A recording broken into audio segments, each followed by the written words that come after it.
Bismillahirrahmanirrahim. Assalamualaikum warahmatullahi wabarakatuh.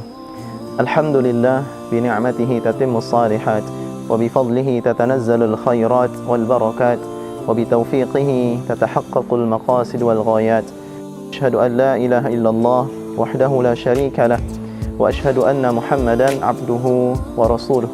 Allahumma salli wa sallim wa barik ala nabiyyina Muhammadin wa ala alihi wa sahbihi ajma'in. أما بعد قال تعالى أعوذ بالله من الشيطان الرجيم إنا أنزلناه في ليلة القدر وما أدراك ما ليلة القدر ليلة القدر خير من ألف شهر. Ikhwatal iman, rahimani wa rahimakumullah. Bersyukur kita kepada Allah subhanahu wa ta'ala. Alhamdulillah, sampai saat ini Allah masih berikan pada kita kesehatan, kesempatan, sehingga kita masih bisa menghirup udara yang segar di hari yang mana kita telah berada pada 10 hari terakhir pada bulan suci Ramadan ini. Maka jemaah sekalian, ini adalah kesempatan emas bagi kita. Untuk apa? Meningkatkan amal salih kita, ya, pada hari-hari terakhir di bulan Ramadan, khususnya di seluruh akhir Ramadan ini. Berdasarkan ayat yang kami bacakan tadi, Allah Subhanahu wa taala berfirman, "Inna anzalnahu fi lailatul qadr wa ma adraka ma lailatul qadr lailatul qadri khairum min alfi syahr." Di ayat 3 surah Al-Qadr, Allah menyebutkan bahwasanya Lailatul Qadar, malam yang mulia, malam yang penuh kemuliaan itu adalah lebih baik daripada 1000 bulan. Ikhwatal iman, rahimani wa rahimakumullah. Maka berdasarkan ayat ini menandakan bahwasanya pada salah satu di bulan Ramadan itu dapat sebuah malam, ya, suatu malam yang penuh dengan kemuliaan, yang mana kita harus bersemangat untuk bisa meraih malam tersebut. Maka kita melihat, ya, bagaimana petunjuk Nabi SAW. Kata Nabi SAW dalam hadisnya, "Man qama lailatal qadri imanan wa ihtisaban ghufira lahu ma taqaddama min dzambih." Kata Nabi SAW, barang siapa yang menghidupkan, berdiri, yang salat, ya, pada malam Lailatul Qadar, ya, dengan penuh keimanan, ya, dan mengharap pahala di sisi Allah Subhanahu wa taala, ya, ghufira lahu ma taqaddama min dzambih, maka akan diampuni dosa-dosa yang terdahulu. Maka berdasarkan hadis ini, selayaknya kita untuk bersemangat, bersungguh-sungguh untuk meraih Lailatul Qadar tersebut, ya, tentu dengan memperhatikan baik lahir maupun batin kita. Dalam hadis lain Nabi SAW berikan petunjuk kepada kita. Kata Nabi SAW, "Taharraw lailatal qadri fil ashril awakhir min Ramadan." Carilah oleh kalian Lailatul Qadar itu. Ya, Allah sebutkan tadi dalam Quran surah Al-Qadar ayat 3, ya, pada 10 hari terakhir di bulan Ramadan. Hadis riwayat Bukhari Muslim. Maka ini adalah petunjuk dari Nabi SAW bahwasanya Lailatul Qadar, ya, Allah sebutkan dalam Quran tadi, yang mana malam Lailatul Qadar tersebut apabila seorang beramal, beribadah, maka ibadahnya, amalannya itu lebih baik daripada 1000 bulan di hari-hari lainnya yang tidak ada Lailatul Qadar. Nah, dalam hadis lain Nabi SAW juga bersabda, "Taharraw Lailatul Qadri fil witri minal ashril awakhir min Ramadan."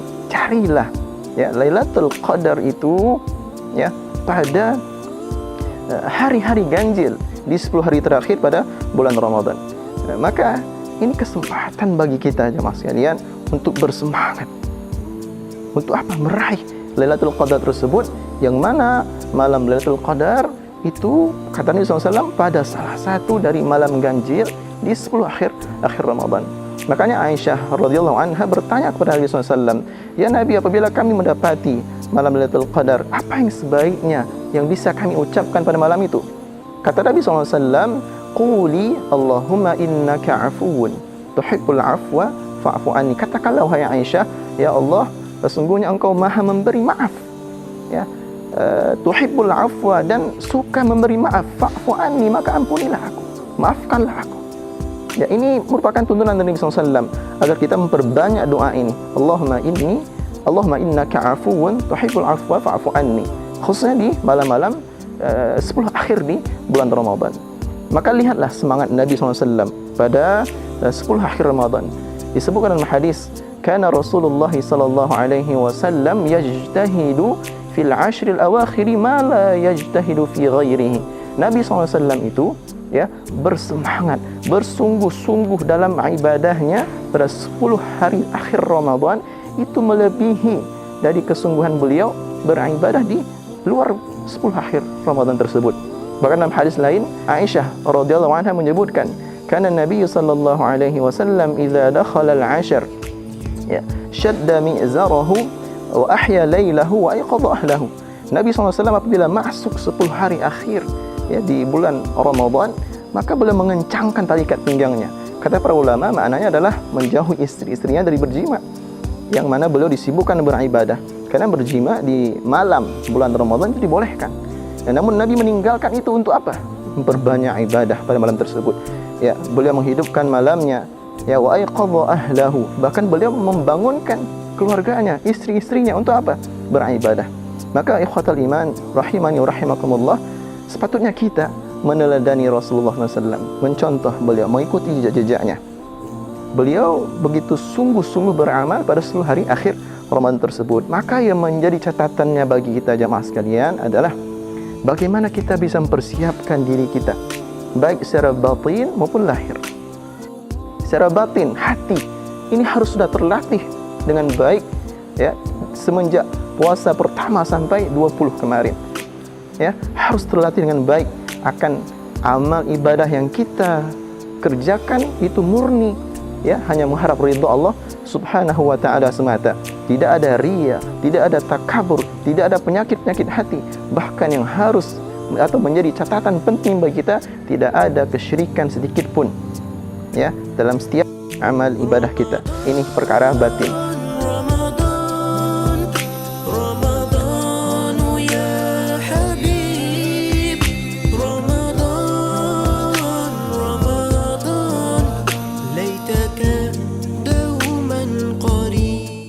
Maka yang berikutnya, yang kedua adalah yang menjadi poin pembahasan kita pada kesempatan hari ini adalah bagaimana kita bisa menjaga ya lahiriah kita, ya tubuh kita, ya badan kita, fisik kita agar selalu fit dalam kondisi sehat di 10 akhir Ramadan.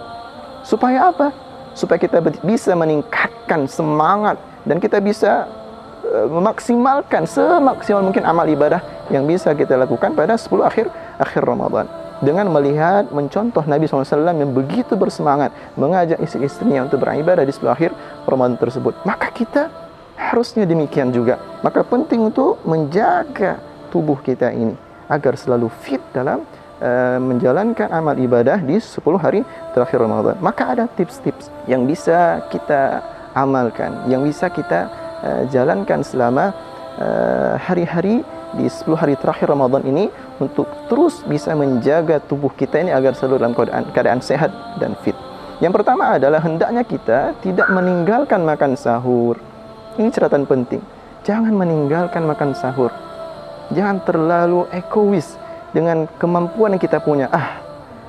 Tanpa sahur pun saya bisa berpuasa. Ingat, ya, tubuh kita, fisik kita butuh nutrisi, ya, butuh asupan-asupan yang bisa menjadikan energi, ya, penguat, yang menjadikan tubuh kita bisa sehat. Maka butuh untuk makanan, asupan makanan gizi untuk tubuh kita ini. Maka harus rutin, ya, hindari dari meninggalkan makan sahur. Kata Nabi SAW, tasahharu fa inna fis sahuri barakah. Sahurlah kalian karena semuanya makan sahur itu berkah. Hadis riwayat Bukhari Muslim. Nah, itu yang pertama. Yang kedua, ikhwatal iman rahimani wa rahimakumullah, adalah mengakhirkan sahur, mengakhirkan makan sahur. Faedahnya adalah dengan kita makan sahur di waktu akhir, ya, menjelang masuknya waktu fajar, yaitu supaya daya tahan tubuh kita itu semakin lama. Kalau kita makannya terlalu cepat di awal malam atau di tengah malam sekalipun, maka daya tahan tubuh kita akan melemah nanti ketika siang harinya. Tapi kalau kita mengakhirkan sahur, ya, maka insya Allah daya tahan tubuh akan semakin lama. Makanya seorang tabi'in meriwayatkan, katanya, kana ashabu Muhammadin sallallahu alaihi wasallam asra'an nas iftaran. Ya, bahwasanya sahabat Nabi SAW itu adalah orang-orang yang paling bersegera untuk berbuka, dan mereka paling lambat, ta'ahum sahuran, ya, mereka yang paling lambat dalam makan sahur. Maknanya adalah mereka mengakhirkan sahur, karena di sana terdapat manfaat dan faedah yang luar biasa, yaitu untuk menjaga ketahanan atau daya tahan tubuh kita semakin lama dengan mengakhirkan sahur. Kita makan sahur di menjelang waktu masuknya waktu fajar. Nah, itu yang kedua. Yang ketiga, ikhwatal iman rahimani rahimakumullah, adalah hindari dari tidur ba'da subuh. Nah, tidur ba'da salat subuh harus kita hindari, karena ini merupakan penyakit, ya. Bahkan sesuatu yang dilarang. Kata Ibnul Qayyim al-Jauziyah, ya, tidur ba'da subuh, tidur pagi itu hukumnya dilarang, makruh. Ya, kecuali ada sesuatu hal yang memang mengharuskan dia harus tidur. Nah, itu lain hal, jika memang sesuatu uzur yang syar'i. Tapi kalau tidak ada uzur apapun, maka hindari dari tidur setelah subuh. Karena kondisi tubuh kita, kesehatan kita, ya, yang kita dapati setelah bangun dari tidur pada subuh itu berbeda. Ya, berbeda.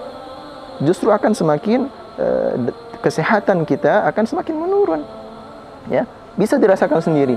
Ya, bagaimana semangat seseorang dalam menjalani aktivitas kehidupan sehari-harinya yang mereka tidak tidur ba'da subuh dengan orang yang tidur setelah subuh, berbeda sekali. Begitu pula semangat kita dalam ibadah pun didasarkan demikian. Ya, jangan atau hindari tidur ba'da subuh. Maka isi waktu ba'da subuh tersebut dengan mendengar kajian-kajian, memperbanyak tilawah Quran, memperbanyak zikir. Nah, ikhwatal iman rahimani rahimakumullah, berikutnya adalah menyegerakan berbuka puasa. Menyegerakan berbuka puasa. Ketika terdengar waktu azan maghrib, maka bersegera berbuka, jangan menunda-nunda. Nah, ini yang diamalkan oleh para sahabat, sebagaimana perkataan tabi'in yang kami sebutkan tadi. Mereka bersegera berbuka puasa. Begitu pula Nabi SAW dalam hadis disebutkan, ya, seseorang tidaklah mendapatkan kebaikan yang begitu banyak, ya, sampai-sampai mereka, ya, menyegerakan berbuka puasa di setiap hari mereka berpuasa tersebut. Atau kama qala Nabi SAW dalam hadisnya. Kemudian berikutnya adalah ketika berbuka puasa, maka makanlah yang manis-manis. Karena menurut medis, dengan kita makan suatu makanan yang manis, ya, maka itu akan menjadi sumber energi yang membuat cepat kembali pulih, ya, berupa kesehatan dan daya tubuh kita itu, ya, kembali pulih, stamina tubuh kita semakin meningkat kembali. Dengan apa? Makan makanan yang manis tersebut. Ya, sebagaimana diriwayatkan dalam hadis-hadis bahwasanya Nabi SAW itu ketika berbuka puasa, maka beliau minum minuman dan makan kurma. Ya, kalau tidak rutab maka tamar. Kalau tidak kurma muda maka kurma yang sudah matang atau yang sudah kering tersebut. Nah, beliau makan tersebut, ya, dengan hitungan ganjil. Itu bagian dari sunnah Nabi SAW, yaitu berbuka dengan yang manis-manis. Maka salah satu makanan adalah kurma yang memang disunnahkan oleh Nabi SAW dengan hitungan ganjil. Nah, berikutnya adalah hendaknya kita, ya, makan dengan sederhana dan tidak ada istilah balas dendam ketika berbuka puasa. Siang hari kita sudah menahan makan, menahan minum, tiba saatnya berbuka, justru kita malah, ya, istilahnya balas dendam, makan yang begitu banyak, ya, sampai kenyang, full, ya, perut kita ini. Sehingga apa yang terjadi kemudian? Yang terjadi adalah turunnya semangat kita dalam beribadah. Karena apa? Timbulnya rasa kantuk, timbulnya rasa malas. Akibat apa? Perut kita yang kekenyangan. Maka kita dapati riwayat dari Nabi SAW, hendaknya perut kita ini diisi oleh 3 hal, ya, sepertiga makanan, sepertiga air, dan sepertiga udara. Kalau kita mampu menyeimbangkan itu, maka insya Allah kita bisa menjaga kesehatan tubuh kita ini, ya, semangat dalam beribadah. Tapi sebaliknya, kalau kita terlalu berlebihan dalam makan, ya, ketika berbuka puasa semua kita makan, Maka lihat apa yang terjadi. Ya, dimulai dari salat maghrib, dia sudah tidak bersemangat. Bagaimana nanti ketika salat Isya dan tarawih dan imam membaca bacaan yang panjang, yang seharusnya kita bersemangat di 10 malam hari terakhir untuk beribadah, tapi justru karena kita salah dalam pola makan ketika berbuka tersebut, menjadikan kita tidak semangat. Pengennya buru-buru untuk bisa selesai, bisa istirahat, bisa tidur. Pada akhirnya tertidur. Maka kata Nabi SAW, ya, qul walbas wa tasaddaq fi ghairi sarafin wala makhilatin. Makanlah, berpakaianlah, bersedekahlah, ya, fi ghairi sarafin, dengan tidak berlebih-lebihan, ya, fi ghairi sarafin wala makhilatin, ya, dan tidak juga pelit. Ikhwatal iman rahimani wa rahimakumullah. Berikutnya adalah hendaknya kita tetap menjaga aktivitas hari-hari kita, jangan bermalas-malasan. Salah satunya adalah berolahraga, tentu dengan sesuai dengan kemampuan tubuh kita. Jangan bermalas-malasan, apalagi seharian full, ya, tidak ada yang kita kerjakan, hanya tertidur saja. Memang puasanya sah, tetapi rugi dan bahkan berefek kepada kesehatan tubuh kita.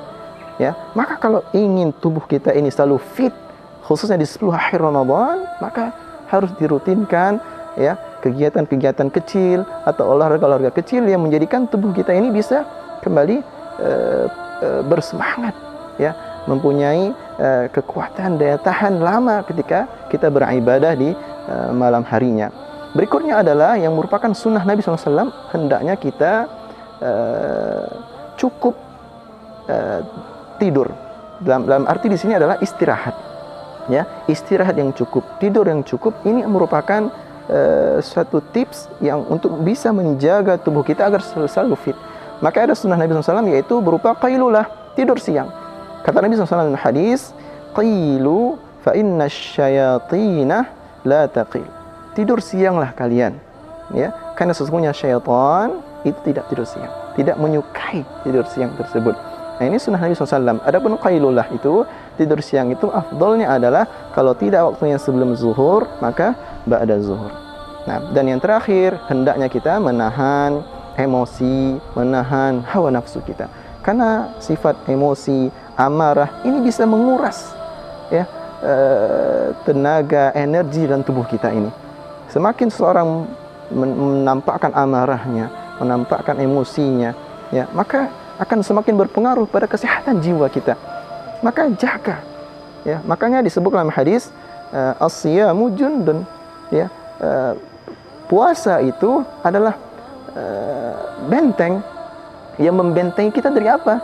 Ya, dari berkata jelek, ya, fala yarfath kata Nabi, dan janganlah kalian berkata jelek, berkata kotor, ya, atau ingin, atau apabila seseorang ingin bertengkar dengan kita, ya, mencaci kita, maka kata Nabi SAW, faqul, maka katakanlah inni shaim, sesungguhnya saya sedang berpuasa. Karena emosi, amarah itu bisa menjadikan tubuh kita ini, ya, berkurangnya energi juga stamina. Karena apa? Marah yang ditonjolkan tersebut, marah yang dikeluarkan tersebut. Nah, ikhwatal iman rahimani wa rahimakumullah, hanya beberapa tips yang bisa kita amalkan, ya, untuk hari-hari kita di hari-hari 10 akhir Ramadan ini, agar terus menjaga stamina tubuh kita, terus menjaga tubuh kita ini agar selalu sehat, selalu fit, sehingga dengan badan yang sehat inilah yang menjadikan kita semangat bersungguh-sungguh dalam beramal saleh, khususnya di malam-malam hari terakhir Ramadan tersebut. Untuk apa? Meraih sebuah malam yang begitu agung, begitu mulia, yaitu Lailatul Qadar. Semoga kita Allah Subhanahu wa taala takdirkan untuk bisa meraih malam tersebut. Maka bersemangatlah, bersungguh-sungguhlah dalam beramal, menghidupkan malam dengan beribadah kepada Allah tabaraka wa taala. Hadza wa sallallahu ala nabiyyina Muhammad wa ala alihi wa sahbihi ajma'in. Subhanakallahumma bihamdik, asyhadu an la ilaha illa anta, astaghfiruka wa atubu ilaik. Wassalamualaikum warahmatullahi wabarakatuh. Assalamualaikum warahmatullahi wabarakatuh, sahabat Syamam. Setiap pertanyaan-pertanyaan yang masuk dalam kajian-kajian Gurunda Ustadz Ahmad Ridwan, insya Allah akan kita bahas dalam sesi Q&A Sapa Ustadz AR. Jazakumullah khairan katsiran kepada seluruh jamaah, dan teruslah menebar dakwah meraih jannah.